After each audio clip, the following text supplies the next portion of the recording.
Good evening all of you. Welcome back to my channel story Taylor.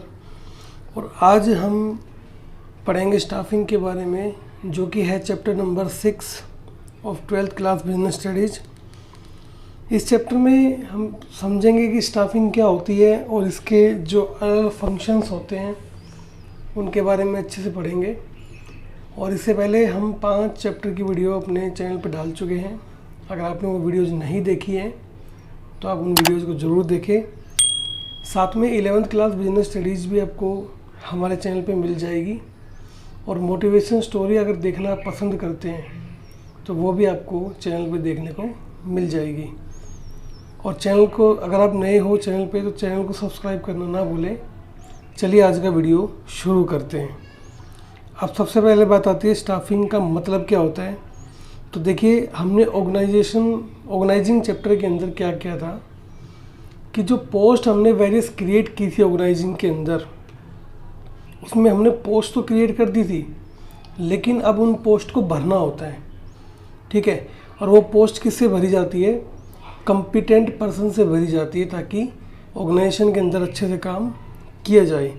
तो देखिए, सबसे पहले लिखा हुआ है कि under staffing those post come alive and activated which were created in the organisational structure.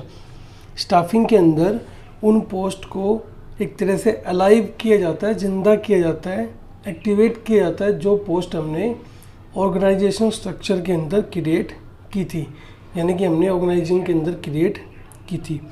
अब बताती है मीनिंग ऑफ स्टाफिंग के बारे में कि स्टाफिंग का मतलब क्या होता है। तो देखिए, स्टाफिंग का मतलब होता है, staffing means appointing the competent person according to the importance of the post in the organisation. कि जो कॉम्पिटेंट पर्सन हैं, जिनके अंदर कैपेबिलिटी है काम को करने की, उन लोगों को अपॉइंट करना कहाँ पे? According to the importance of the post in the organisation. जो ऑर्गेनाइजेशन के अंदर पोस्ट की इम्पोर्टेंस है, उसके अकॉर्डिंग कॉम्पिटेंट एम्प्लॉयज़ को अपॉइंट करना क्या होता है? स्टाफिंग होता है। तो इसका मतलब क्या हुआ कि जितने ज़्यादा अच्छे लोग होंगे उनको उतनी ही ज़्यादा जो इम्पोर्टेंट पोस्ट होगी वो मिलेगी। यानी कि जो मोर कैपेबल पर्सन होंगे उनको मोर इम्पोर्टेंट पोस्ट पे प्लेस किया जाएगा, और जो लेस कैपेबल पर्सन होगी उनको लेस इम्पोर्टेंट पोस्ट के ऊपर डाला जाएगा। ठीक है। अब स्टाफिंग के अंदर जो है काफ़ी फंक्शन किए जाते हैं। कौन कौन से हैं? देखिए, पहला आता है इसके अंदर रिक्रूटमेंट। तो आप स्टाफिंग के अंदर क्या पढ़ोगे? रिक्रूटमेंट भी आपको देखना पड़ेगा कि स्टाफिंग के अंदर रिक्रूटमेंट भी एक पार्ट आता है। उसके बाद आप इसके अंदर पढ़ोगे सिलेक्शन के बारे में कि सिलेक्शन क्या होता है, और उसके बाद आप पढ़ोगे ट्रेनिंग के बारे में। ठीक है, ट्रेनिंग भी स्टाफिंग का एक पार्ट होती है। उसके बाद आप पढ़ोगे प्रमोशन के बारे में। 4th नंबर पे आप पढ़ोगे प्रमोशन के बारे में, और लास्ट में आप पढ़ोगे ट्रांसफ़र के बारे में। ठीक है। तो ये 5 चीज़ें भी हम इस चैप्टर के अंदर देखने वाले हैं। अब बात आती है डेफिनेशन ऑफ स्टाफिंग। स्टाफिंग की डेफिनेशन क्या है? तो सिंपल सी डेफिनेशन क्या है कि it refers to filling and keeping the filled position in an organisation structure. कि एक ऑर्गेनाइजेशन स्ट्रक्चर के अंदर जो वैकेंट पोजीशन है उनको भरना और उनको हमेशा भरे रखना क्या होता है? स्टाफिंग की डेफिनेशन होती है। ठीक है। अब बात कर लेते हैं कि स्टाफिंग के फीचर्स क्या क्या हैं। पहला स्टाफिंग का फीचर है रिलेटेड टू ह्यूमन बीइंग। पहला फीचर आता है रिलेटेड टू ह्यूमन बीइंग। तो the first important feature of the staffing is it's relationship with the human beings. ठीक है, क्योंकि आपको पता है कि जो प्लानिंग हमने पढ़ा था, जो ऑर्गेनाइजिंग हमने पढ़ा था, उसके अंदर हमने खाली पेपर वर्क किया था। ठीक है। लेकिन स्टाफिंग के अंदर हम एक्चुअल लोगों से कनेक्ट होते हैं। तो इसके अंदर क्या करते हैं हम? जो अपॉइंटिंग ऑफ पर्सन होता है उनको ट्रेनिंग देनी होती है, उनको पोस्ट पे डालना होता है उनको। ठीक है। बहुत सारे फंक्शन करते हैं उनके रिगार्डिंग, प्रमोशन वगैरह भी करते हैं। तो एक्चुअल में जो स्टाफिंग है वो ह्यूमन बीइंग से रिलेटेड फंक्शन है, जबकि बाकी में हमने खाली पेपर वर्क किया था। ठीक है। सेकंड आता है सेपरेट मैनेजरियल फंक्शन। तो second important feature of staffing is that it is a separate managerial function. एक तरह से सेपरेट ही फंक्शन होता है मैनेजमेंट का। And separate managerial function means that far from being a major part of some function, it is in itself a major function. क्योंकि देखिए इस function के अंदर भी हम ट्रेनिंग को पढ़ेंगे, रिक्रूटमेंट को पढ़ेंगे, सिलेक्शन को पढ़ेंगे, ट्रांसफ़र को पढ़ेंगे, प्रमोशन को पढ़ेंगे। तो एक तरह से पूरा फंक्शन क्रिएट होके आता है, ठीक है। नेक्स्ट आता है इसके अंदर essential at all the managerial levels. तो जो स्टाफिंग है वो सभी मैनेजरियल लेवल के ऊपर करना ज़रूरी होता है, क्योंकि आपको पता है कि सभी लेवल के ऊपर अलग अलग डिपार्टमेंट बनाए जाते हैं और इन डिपार्टमेंट के अंदर जो काम करते हैं वो तो इंसानी काम करते हैं, ठीक है। और हर डिपार्टमेंट का एक मैनेजर होता है जो उनको गाइड करता है, उनको इंस्ट्रक्ट करता है, सारी चीज़ें उनकी परफॉर्मेंस वगैरह भी उनकी चेक करता है। तो ये जो स्टाफिंग फंक्शन है वो हर मैनेजमेंट के लेवल पे किया जाएगा, चाहे वो टॉप लेवल हो, चाहे वो मिडिल लेवल हो, चाहे लोअर लेवल हो, राइट। अब देखिए मिडिल लेवल पे डिपार्टमेंटल मैनेजर्स लगाए जाते हैं, टॉप लेवल के ऊपर जो कॉम्पिटेंट पर्सन होते हैं, अच्छे जो इम्पोर्टेंट पोस्ट के लिए कैपेबल होती है उनको लगाए जाते हैं, और लोअर लेवल पे आपको पता है कि वर्कर्स वगैरह इनको लगाया जाता है। तो तीनों ही लेवल के ऊपर जो स्टाफिंग है वो इम्पोर्टेंट फंक्शन का रोल प्ले करता है। अब नेक्स्ट आता है इसके अंदर रिलेटेड टू सोशल रिस्पॉन्सिबिलिटी। देखिए जो स्टाफिंग फंक्शन है वो आपको पता है कि ह्यूमन बीइंग से डील करता है, क्लियर। और इसमें क्या होता है कि हमें सोसाइटी के रिगार्डिंग जो हमारी रिस्पॉन्सिबिलिटी बनती है एक ऑर्गेनाइजेशन की, वो भी फुलफिल उसको करनी चाहिए।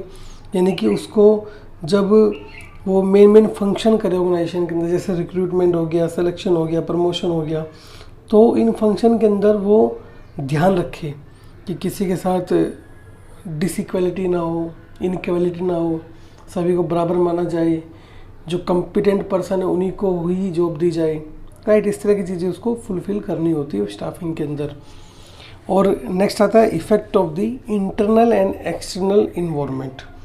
देखिए एक बिजनेस के अंदर दो तरह के इन्वायरमेंट होते हैं, एक इंटरनल होता है, एक एक्सटर्नल होता है। हम इसके बारे में चैप्टर नंबर 3 में पढ़ चुके हैं, ठीक है। तो जो इंटरनल इन्वायरमेंट है उसका इफ़ेक्ट एक एम्प्लॉय पे कैसे पड़ेगा, आपको पता ऑर्गेनाइजेशन के अंदर अगर रूल्स बनाए जाते हैं, पॉलिसीज़ बनाई जाती है, वो सारी एम्प्लॉयज़ को क्या करेंगे, इफ़ेक्ट करेगी। जैसे प्रमोशन पॉलिसी हो गई, रिक्रूटमेंट पॉलिसी हो गई, ये सब चीज़ें क्या करेंगी, एक एम्प्लॉय को इफ़ेक्ट करेंगी। और एक्सटर्नल एनवायरनमेंट कैसे हो गया, जैसे गवर्नमेंट की पॉलिसी हो गई, ठीक है, या फिर कोई दूसरा एनवायरनमेंट क्रिएट हो गया वहाँ पे, ठीक है। या फिर इसमें ये किया जा सकता है कि जो एजुकेशनल इंस्टीट्यूशंस हैं वो क्या करें, ट्रेनिंग कैंप लगाए जाए, ठीक है। तो इंटरनल और एक्सटर्नल इन्वायरमेंट जो है वो दोनों ही उसके ऊपर स्टाफिंग इफेक्ट डालती है। अब बात आती है इम्पोर्टेंस ऑफ स्टाफिंग की, कि स्टाफिंग की इम्पोर्टेंस एक ऑर्गेनाइजेशन के लिए क्यों है। पहला, helpful in discovering and obtaining the competent person.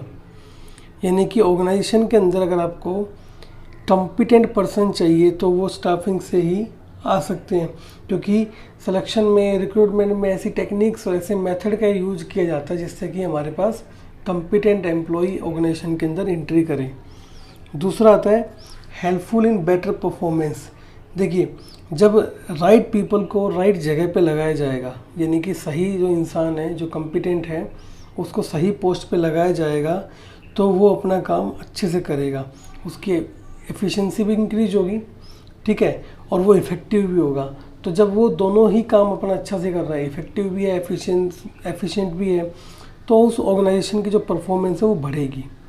Third आता है helpful in continuous survival and growth. देखिए जितनी भी एंटरप्राइजेज हैं, जितने बिजनेस है, उनका एक मोटिव होता है कि वो सर्वाइव करे और वो ग्रोथ भी करे।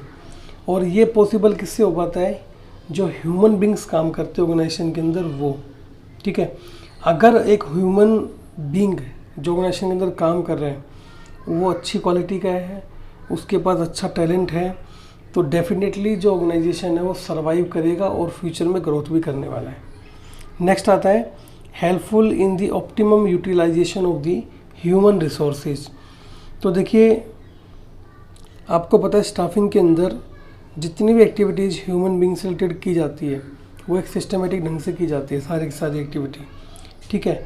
और इससे क्या होता है कि कोई जो सिचुएशन है, जो बेकार सिचुएशन है, वो अराइज नहीं हो पाती है ऑर्गेनाइजेशन के अंदर, और हर एम्प्लॉय का ऑप्टिमम यूटिलाइजेशन किया जाता है, हर ह्यूमन एसेट का ऑप्टिमम यूटिलाइजेशन किया जाता है, जिससे वो खाली ना बैठे और ऑर्गेनाइजेशन को नुकसान ना पहुँचे। और जो एम्प्लॉयज़ हैं वो हमेशा अवेलेबल रहते हैं काम के लिए, उनको टाइम टू टाइम मोटिवेट किया जाता है, जिससे कि जो एक ऑर्गेनाइजेशन है वो ऑप्टिमम उनका यूज कर सके। लास्ट आता है helpful in the job satisfaction and the moral of the employees. देखिए, आपको पता है स्टाफिंग के अंदर ह्यूमन बिहेवियर को स्टडी किया जाता है, ठीक है। और जो प्रमोशन पॉलिसी होती है, ट्रेनिंग पॉलिसी होती है, रेम्यूनरेशन पॉलिसी होती है, वो सब कुछ उनको बताई जाती है पहले से ही।